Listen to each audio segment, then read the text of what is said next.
Hello and welcome back to another exciting math adventure. Today, we're diving into the topic of finding factors of a number. We'll be exploring two methods, the multiplication method and the division method, also known as the ladder method. So, what is a factor? Factors are numbers that you can multiply or divide to get another number. Let's get started. First, let's explore the multiplication method. We'll begin with finding the factors of 12. What two numbers can we multiply to get 12? We start with 1. So, 1 times 12 equals 12. Next, we go to number 2. What times 2 gives us 12? It's 2 times 6. Then we go to the next number, 3. What times 3 equals 12? It's 3 times 4. Finally, we notice that 4 times 3 also gives us 12. Since we already have 3 times 4, we have found all the factors.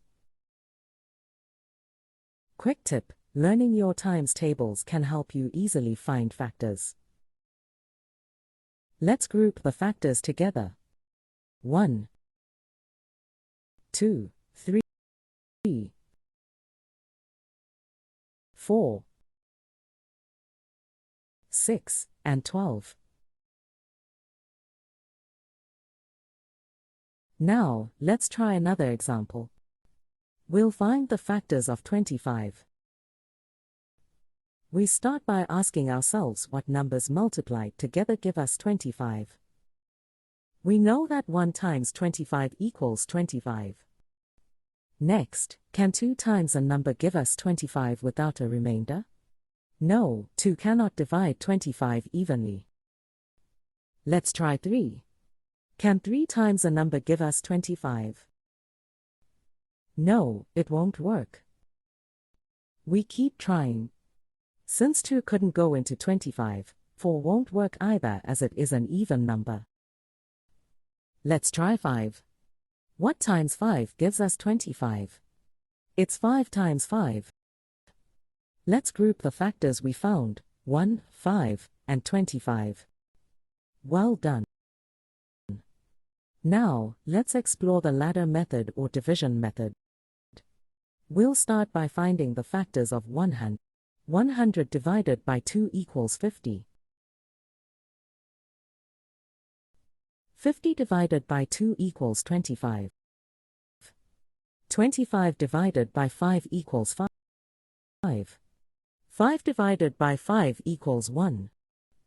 Now, let's group the factors together. 1, 2, 5, 25, 50, and 100.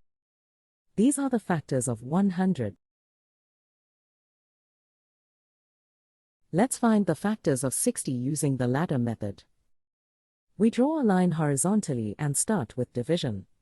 Can 60 divide by 2 with no remainder? Yes, 60 divided by 2 equals 30. We write 60 on the right-hand side and 2 on the left-hand side.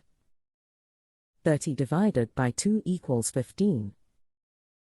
15 divided by 3 equals 5. 5 divided by 5 equals 1. Now that we have 1 and can't make any more divisions, we've found all the factors. Let's group the factors 2, 3, 5, 15, 30, and 60. Well done. In our next lesson, we'll learn about prime factors and how to find the lowest and highest prime factors. Follow the link here to view the next video. Don't forget to subscribe, leave a comment, or like if you enjoyed this video. Until our next adventure, be wise with Kids Wise Corner.